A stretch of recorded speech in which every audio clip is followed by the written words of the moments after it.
Welcome to Serial Knowledge Crimecast. I'm Meg. And I'm Brianna.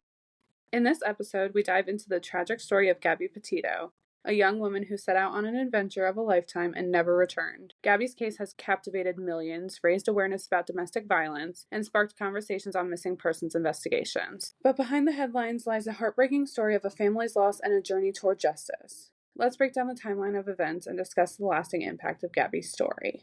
Okay, so before we go into the Gabby Petito story, I want to talk about something that just recently happened. Have you heard the disappearance of Hannah Kobayashi? Yes. Oh my gosh. So this is kind of crazy. For those of you who haven't heard about Hannah Kobayashi, she is a 31-year-old woman from Hawaii. And in November 2024, so just about a month ago, she was traveling with her ex-boyfriend from Maui to New York City, and they were going to be going to a concert. So they had a layover in Los Angeles. I believe this was November 8th. And on that layover in Los Angeles, something happened and Hannah ended up missing her flight. But her ex-boyfriend made the connecting flight to New York City. So Hannah was stuck in Los Angeles. She was trying to get like a standby ticket to get on another flight to make it to New York.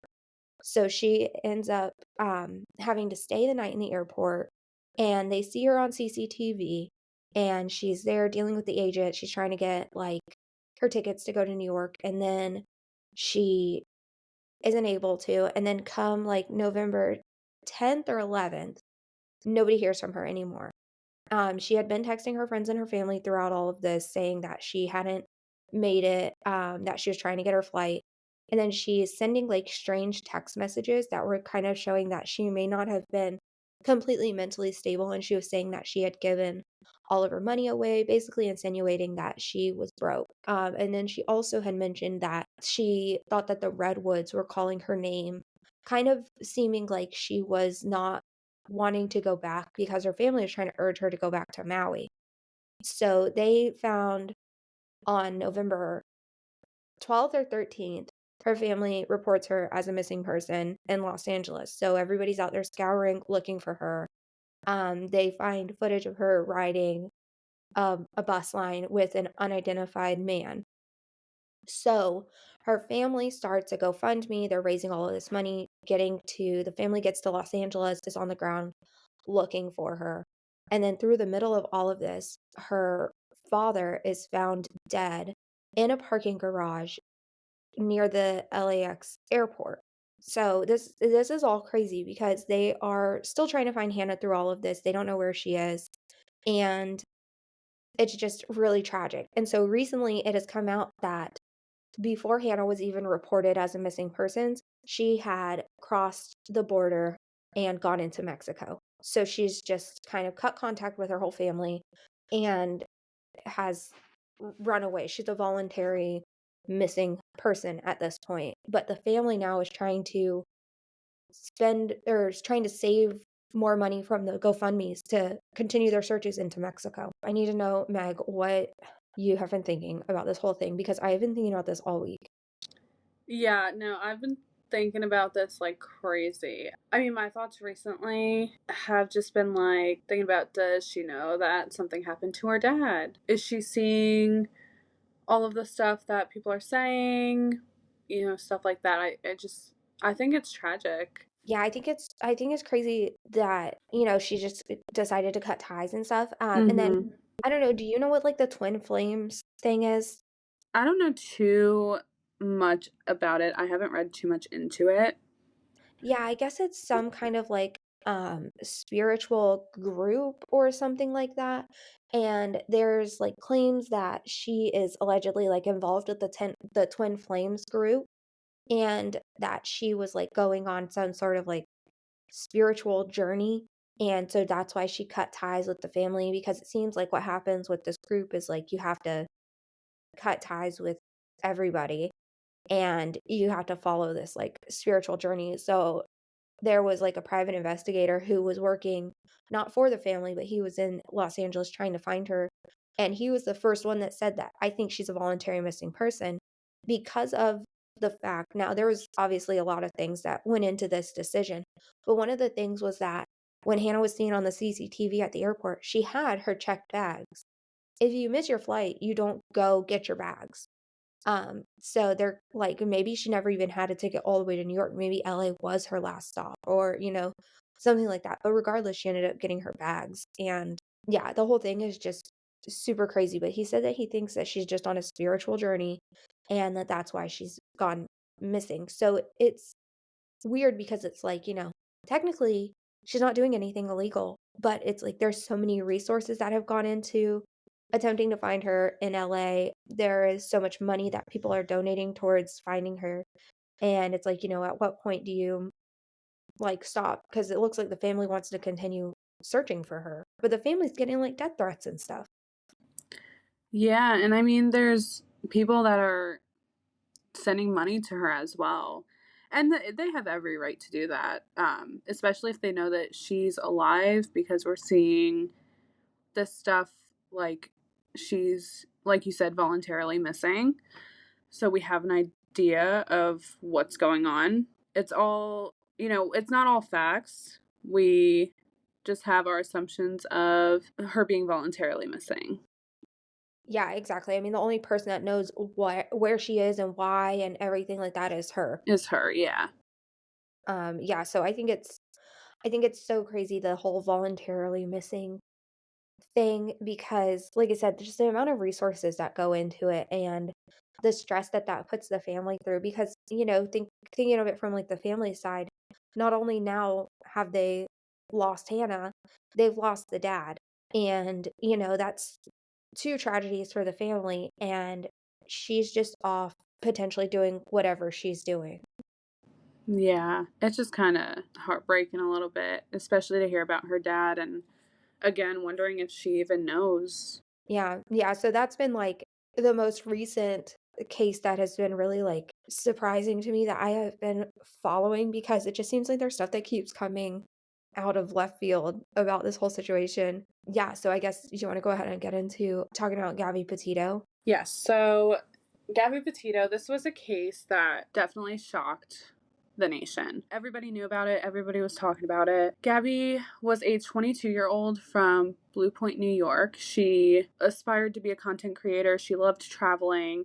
She loved photography. She had her own Instagram that she would post her hiking trip. She was very close with her family, and she was dating Brian since high school. They were high school sweethearts. Her dream was to live the van life, so exploring the country in a converted van that she had converted and documenting her travels with the world to see, basically. And that's what she She was doing at the time. Right. You actually had been going on road trips, and that's what she was posting on her socials was all the places she was going in her van, right? Yes.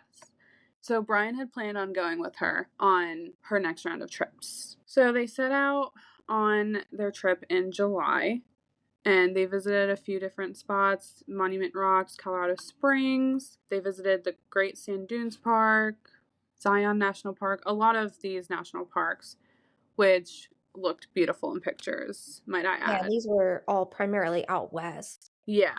Now they're They were from in, Florida, right?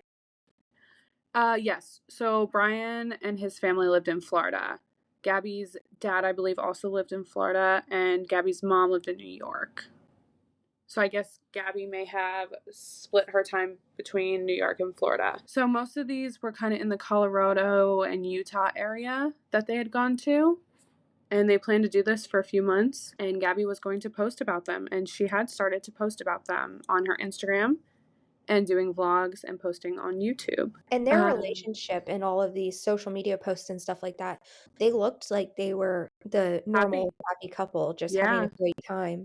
absolutely. I mean, nobody would be able to tell that anything was wrong. We don't see what happens behind closed doors. I think that you see that happening a lot where people are putting almost like a front on because I think that they're trying to not concern people and they're maybe also in a state of almost denial about their relationship. Because if you're able to get that picturesque, like social media worthy relationship, then you can almost like believe it yourself without having to discuss that things are really not great.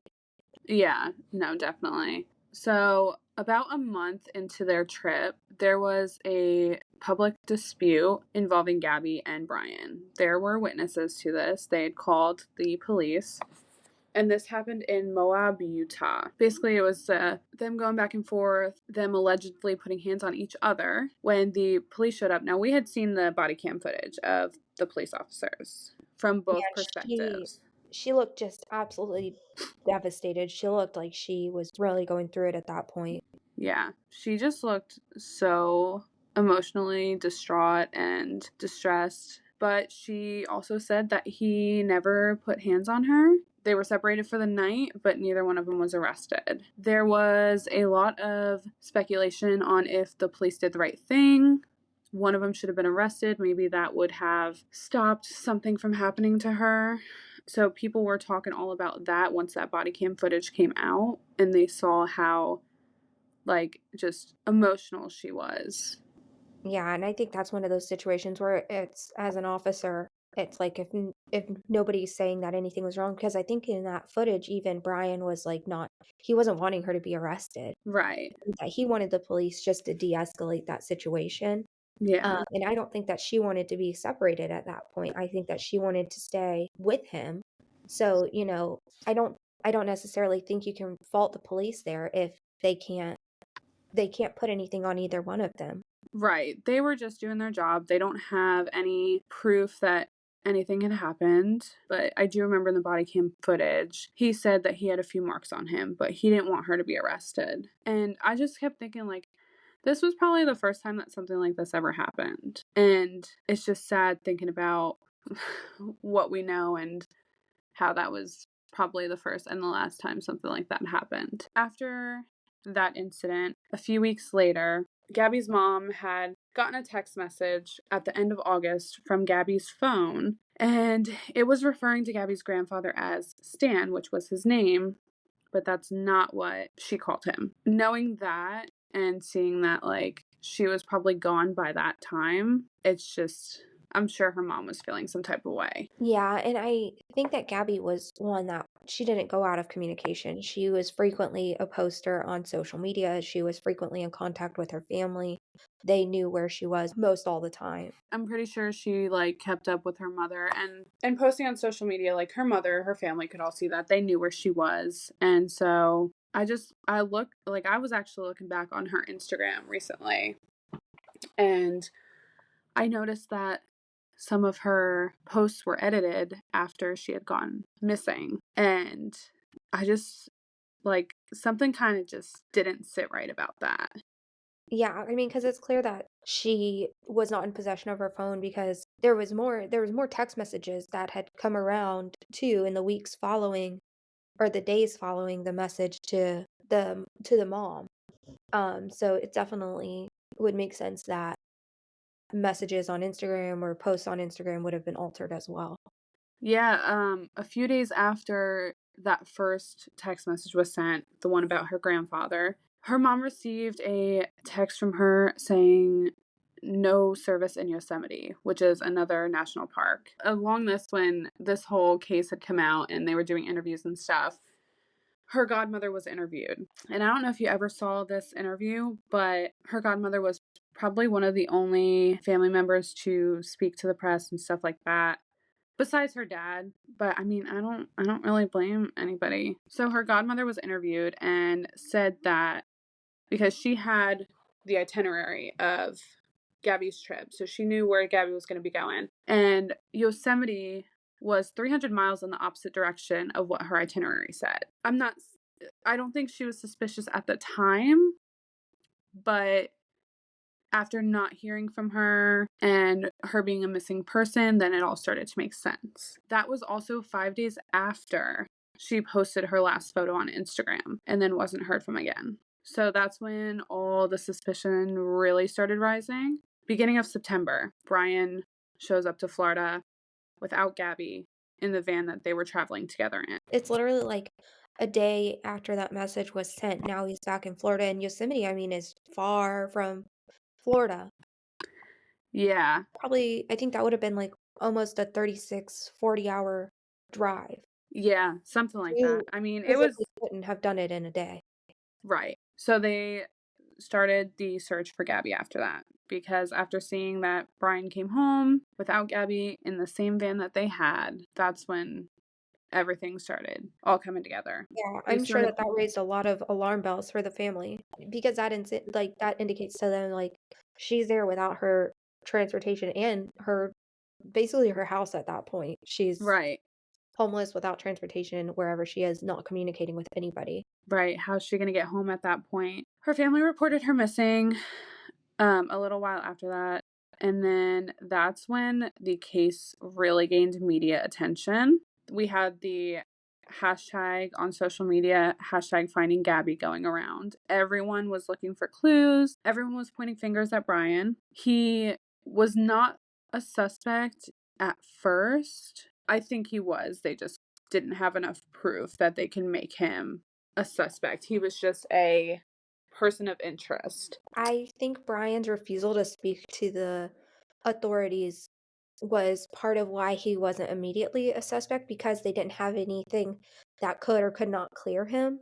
Mhm. Um, and so I think him not speaking to anybody kind of only briefly prolonged that, but I think that everybody knew that he was responsible. They just didn't know how or why.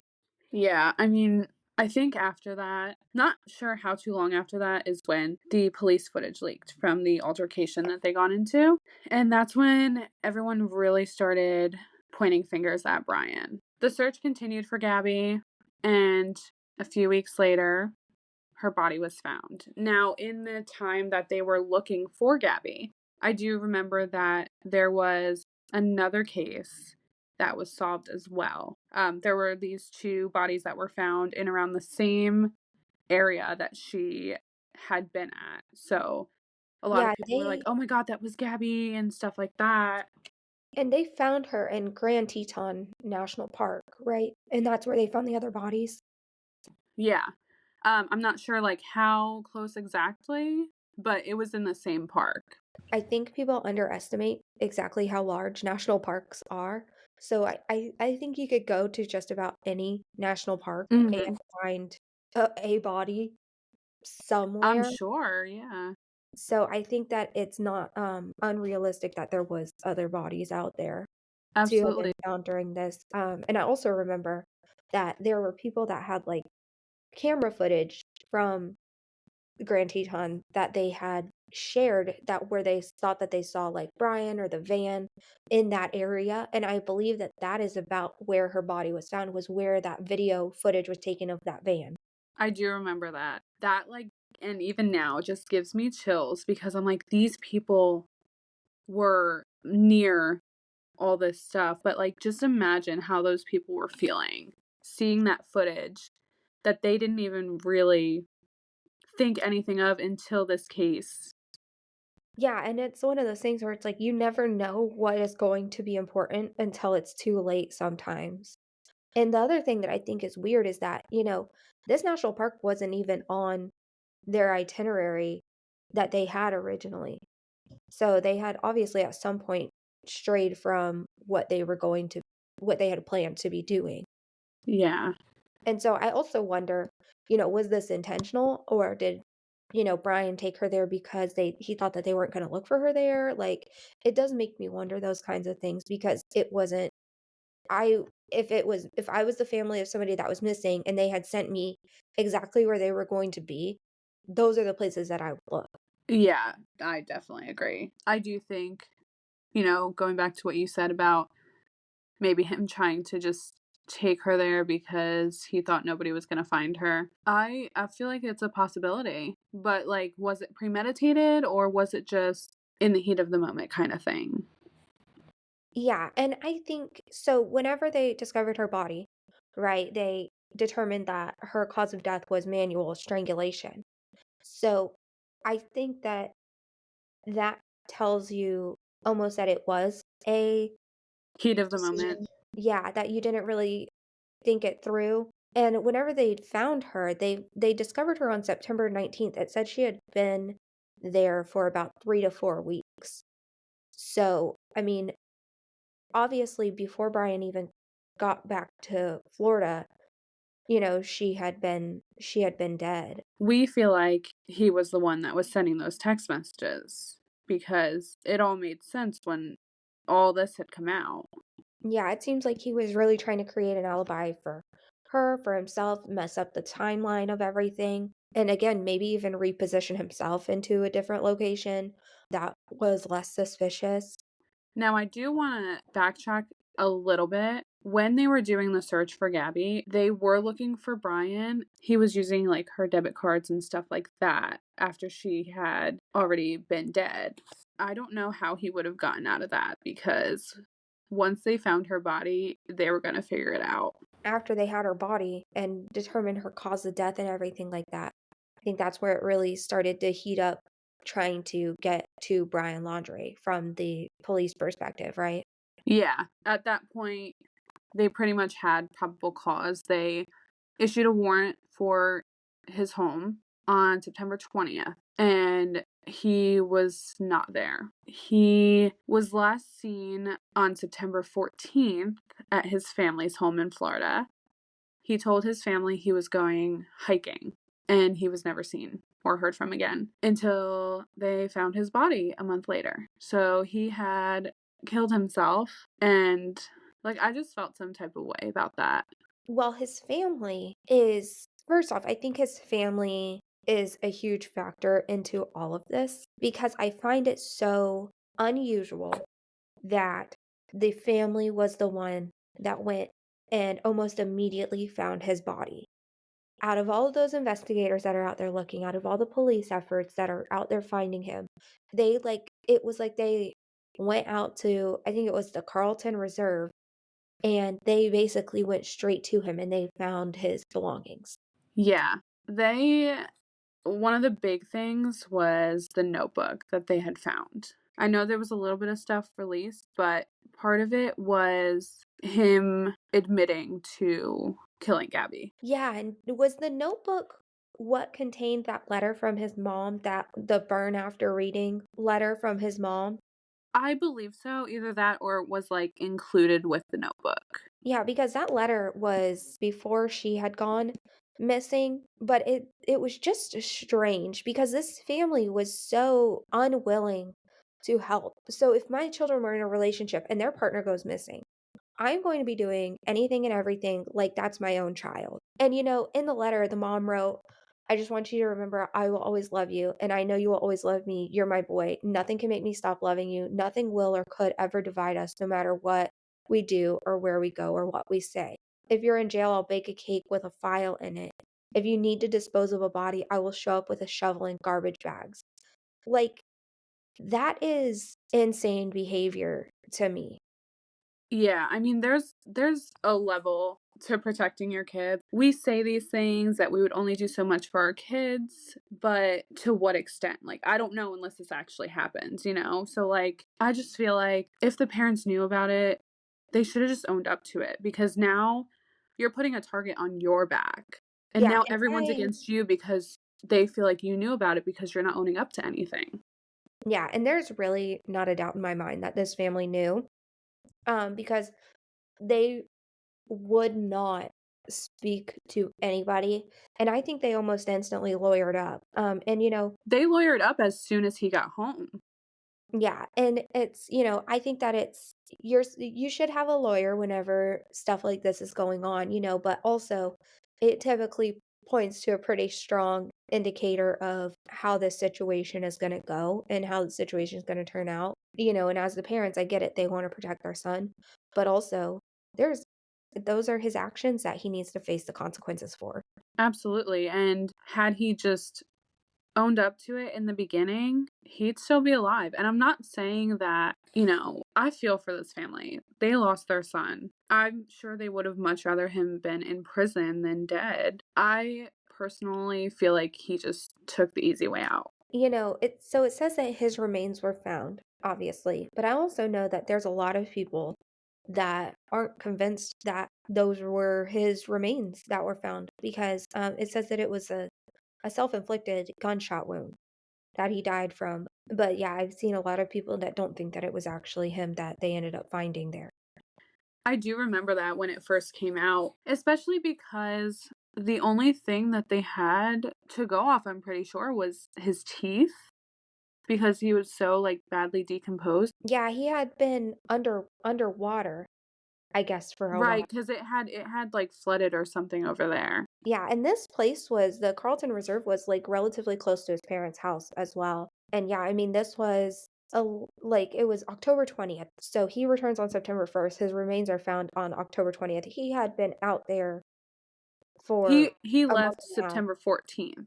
So Yeah, he left his house September 14th, and they found him a month later, and I don't know. But I agree with you. When that all came out, and I was like, "That just doesn't sound right." yeah, it's to me the strangest part was that the whole time he was right there basically in your backyard and you couldn't find him, you couldn't find him, you couldn't find him. Then all of a sudden the parents go out there and find his stuff immediately. It's just Right. I think that whole thing was just strange. so I mean, what even, you know, where do you go legally after that? Like it seems like they really kind of got backed into a corner. Yeah, they didn't really have a case with Brian being dead, Gabby being dead, and they really had nothing else that they could do. Now, I know that Gabby's family did file a lawsuit against Brian's family, and it basically was that on August 28th, he murdered Gabby, and on the same day, they spoke with their attorney. So I was wrong before when I said he had an attorney right when he got home. So they had set up the attorney the day that he murdered Gabby, which means his parents had to have known. But my thing is, why didn't he call the police as soon as it happened? He could have pushed it off and made it seem like it was an accident. But anyway, they spoke with their attorney. 2 days after Brian murdered Gabby, he sent her mom the messages from her phone to make it look like he was trying to deceive her, make it seem like Gabby was still alive. So Brian's mom blocked Gabby's mom's cell phone, so texts and calls could not go through. So Gabby's mom could not get in contact with Brian's mom to talk about any of this, find out where her daughter was, stuff like that. She had her blocked on Facebook, and it alleges that Brian's family knew about the mental suffering and anguish of the Petitos, but did nothing to help. They did not own up to what they knew. They did not try to help find Gabby or find out what happened to Gabby. Yeah, and I think from the parent perspective, what they were doing here was just please have some humanity. Parent to parent, let us end our suffering, and help us find our daughter. Right, and all I can think is, what if it was Brian who this happened to? Like, you have to have some sort of decency to help your son's girlfriend's family. Okay, so Brian's family's attorney, I think, had a really hot legal take in response to the lawsuit because they basically said that they haven't publicly commented at the attorney's direction, which is their right. There's no, there's nothing wrong with that there, whatever. It's the law. But they also said that the family did not have any obligation to speak to anybody about the Petito family. I understand this from a legal perspective. He's correct. They didn't. But also, there's, I think that you get into the moral and ethical obligations here. But, I guess nobody has to say anything. And I think that that is just absolutely crazy. Right.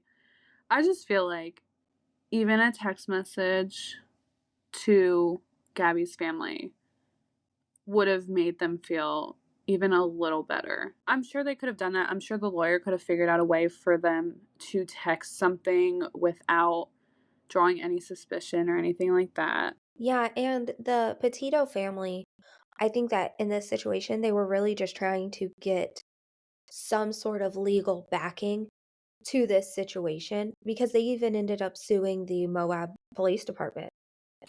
Yeah, there was a photo that was released by Gabby's family's attorney showing before the encounter with the police in Moab. There was a picture of her distraught with marks under her eyes, around her eyes, and it shows that she was assaulted and strangled before that incident. So they sued the police department because those cops had not arrested anybody. They just separated them for the night, and they believe that if Brian had been arrested at the time, then Gabby would still be here. I think that this situation speaks volumes about, needing to raise awareness for situations like domestic violence.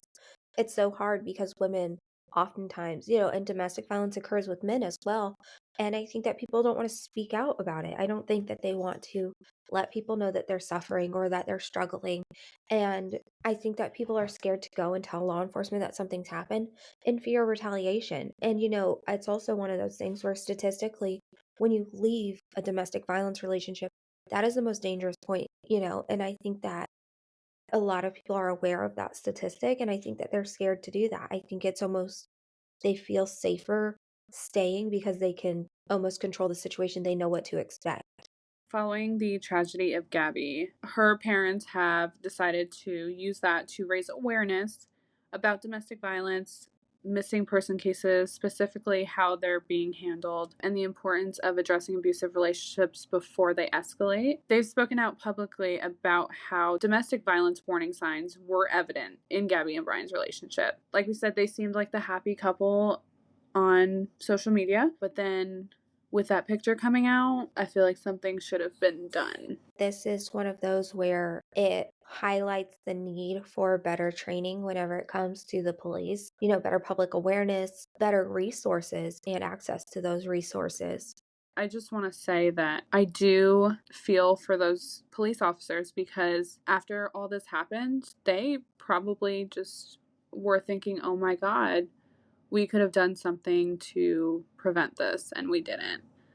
And I'm sure they felt some guilt about the whole situation. So I do feel for them, Yeah, but they also, maybe they didn't notice all the marks on her, but also if she didn't want anything done, if she didn't want him arrested, I'm not a police officer, so I can't say anything. I don't know anything legally besides what I hear, but I feel like because she didn't want him arrested, maybe they just were like, okay, whatever, kind of sleep it off. I know that there are certain states whenever it comes to like domestic violence calls where like legally one party is arrested and removed from the situation. Basically there's certain states where one person is at fault and gets arrested, but not every state is like that, and I think that it goes by the state to state laws and how they handle those things, and I think that that's again one of the things that the parents were trying to highlight was, how do you determine how to de-escalate these situations, how to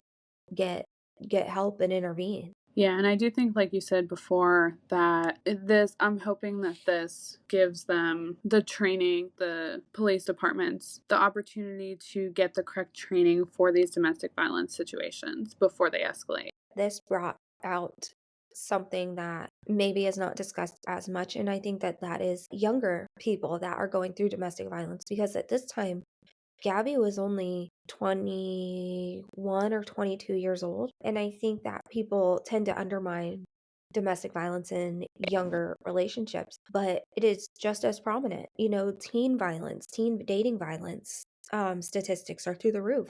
And, it's something that isn't really discussed. And, these aren't teenagers here, they're young adults, but I think that people don't think that it happens in these relationships, which I find to be a little bit odd. So I think that this caused a lot of conversation during that time of, again, things to look for. And hopefully, it also has given the resources and people have taken the time to look into it so that they can see it in their friends or family and, help them out. I think we also have to remember in this is that Gabby and Brian had been together since high school. In all these interviews that were done, everyone said that they just seemed so happy. I feel like this was something that happened one time and just escalated to, unfortunately, the death of this wonderful girl. Because, like I said, we don't know what happens behind closed doors, but I feel like with how happy her family and her friends describe her, I don't know that this was happening before all this happened. They always kind of make that statement of like, you never really know your partner until you travel with them. And this very well could have been one of those instances where maybe, there probably were some red flags along the way that were overlooked or missed, or like, oh, a little angry outburst here, but they separated and they had the time, they were living in different spaces.